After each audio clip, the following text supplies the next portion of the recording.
लाओ ज़ू जाने जाते हैं अपनी बुक के लिए जिसका कि नाम है दाओ द चिंग। वैसे इसकी जो स्पेलिंग है दैट इज TAO, लेकिन इसको प्रोनाउंस करते हैं दाओ, और दाओ का मतलब होता है the way to the truth. तो लाओ ज़ू का जो पहला कोट है वो है, care about what other people think and you will always be their prisoner.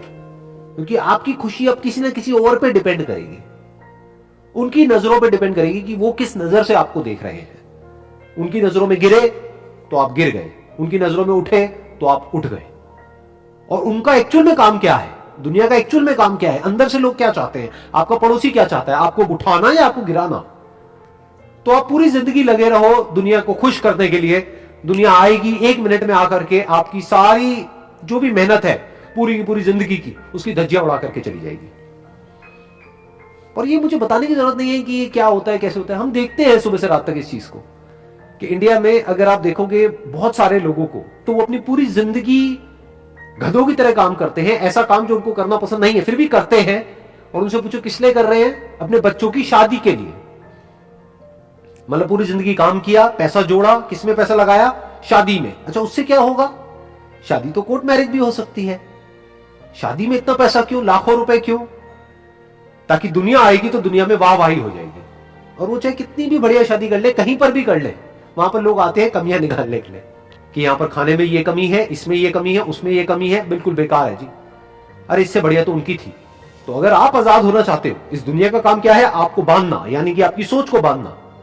अगर आप आजाद होना चाहते हो तो रिस्पॉन्सिबिलिटी आपकी है, दुनिया की नहीं है, क्योंकि दुनिया तो आपको बांधना चाहती है। इसका सबसे अच्छा प्रैक्टिकल एग्जांपल आपके सामने है, यानी कि ये सेशन जो अभी हो रहा है, किसके ऊपर हो रहा है ये सेशन, लाओ ज़ू के ऊपर।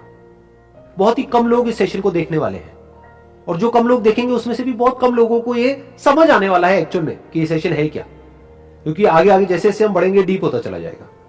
फिर ये सेशन हो क्यों रहा है, कर क्यों रहा हूं, क्योंकि अगर मैं वही बोलता हूं जो आप मुझसे बुलवाना चाहते हो, यानी जो आप सोच रहे हो, तो आपको बड़ा मजा आएगा। आप जो मुझे अभी वीडियो में देख रहे हो, आपको बड़ा मजा आएगा कि हाँ ये बंदा भी वैसे ही सोचता है जैसे कि मैं सोचता हूं। तो आप क्या कर रहे हो, अपनी ईगो को बढ़ा रहे हो। बट उससे ना आपकी ग्रोथ होगी ना मेरी ग्रोथ होगी। हम कैसे ग्रो करेंगे, जब हम किसी ऐसी टेरिटरी में चले जहां पर ना आज से पहले आप कभी गए हो ना मैं गया, तो दोनों अनकंफर्टेबल हो जाएंगे, आप भी जो मुझे देख रहे हो और मैं भी। बट यही चैलेंज है, और उस चैलेंज की वजह से हम दोनों ग्रो कर जाएंगे। ये मेरा मोटिव है इन सेशंस को करने का। Next quote is, silence is a source of great strength. किस स्ट्रेंथ की बात यहां पर करी जा रही है, क्या फिजिकल स्ट्रेंथ की? नहीं, क्योंकि फिजिकली देखा जाए तो बहुत सारे ऐसे जानवर हैं जो इंसान से बहुत ज्यादा स्ट्रांग हैं, लेकिन वो जानवरों को गुलाम बनाना हमारे बाएं हाथ का खेल है। सर्कस में हम शेर को नचा देते हैं, हाथी को नचा देते हैं, कुछ भी कर देते हैं। कैसे कर देते हैं? इंसान की सबसे बड़ी स्ट्रेंथ क्या है? क्या फिजिकल स्ट्रेंथ? नहीं। क्या है उसकी सबसे बड़ी स्ट्रेंथ? उसका माइंड, उसका थॉट। और सिर्फ माइंड और थॉट नहीं, क्योंकि माइंड और थॉट क्या है? ब्रेन, उसके अंदर कुछ थॉट्स चलते हैं, वो तो सबके पास है। तो क्या सारे जो भी ह्यूमन बीइंग्स हैं सारे इक्वली स्ट्रांग हैं? नहीं। तो सिर्फ ब्रेन से कुछ नहीं होता है, सिर्फ थॉट से कुछ नहीं होता है, सिर्फ माइंड से कुछ नहीं होता है। It must be based upon right understanding, तभी आप किसी भी फील्ड में सक्सेसफुल हो सकते हो। यही स्ट्रेंथ है। पूरी की पूरी साइंस को अगर एक वर्ड में बोलना हो, वो क्या है? Understanding. Understanding of the laws of nature, understanding of the universe. And science is power, science is strength. Scientifically हम बहुत कुछ ऐसा कर सकते हैं जो अनसाइंटिफिकली करना पॉसिबल ही नहीं है। तो अब सवाल उठता है कि समझते कैसे हैं, ये अंडरस्टैंडिंग क्या है?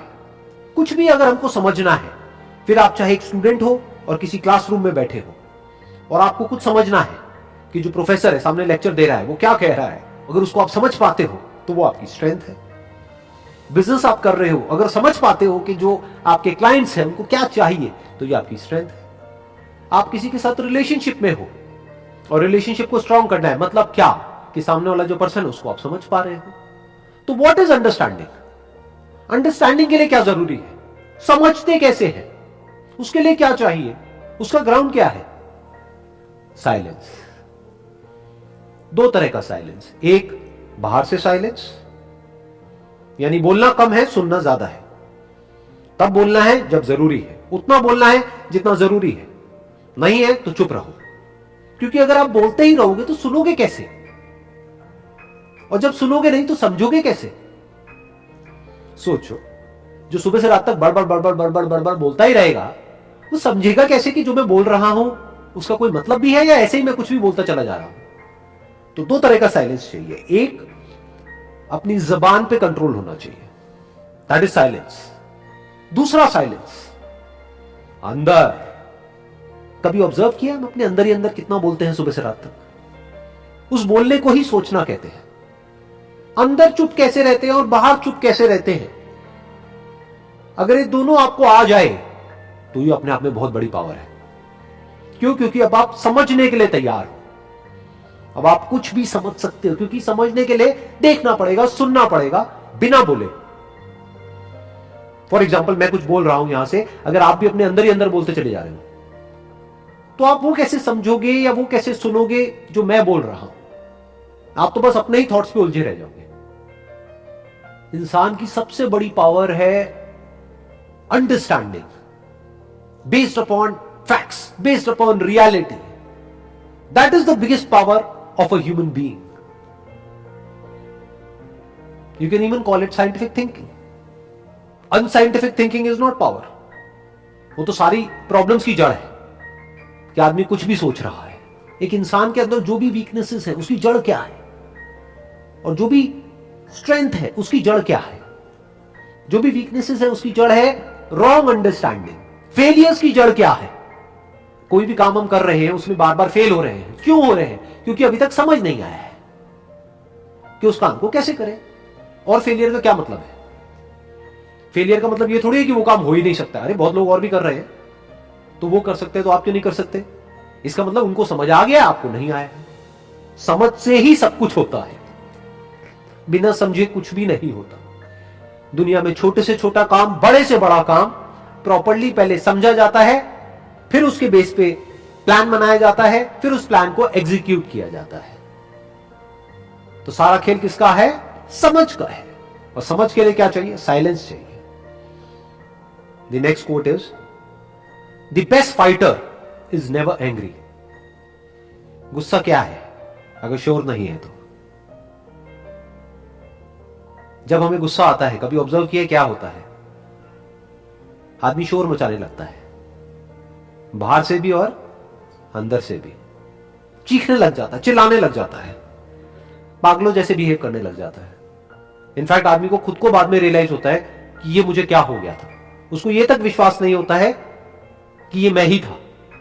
आदमी डर जाता है अपनी उस डार्क साइड को देख करके, अपने उस पागलपन को देख करके आदमी खुद ही घबरा जाता है, कहता है मैं ऐसा कैसे कर सकता हूं। तो गुस्से में क्या होता है? आदमी अपनी सुध-बुध खो देता है, शोर मचाने लगता है बाहर से। लेकिन बहुत सारी सिचुएशंस ऐसी होती है जहां पर आप बाहर शोर नहीं मचा सकते।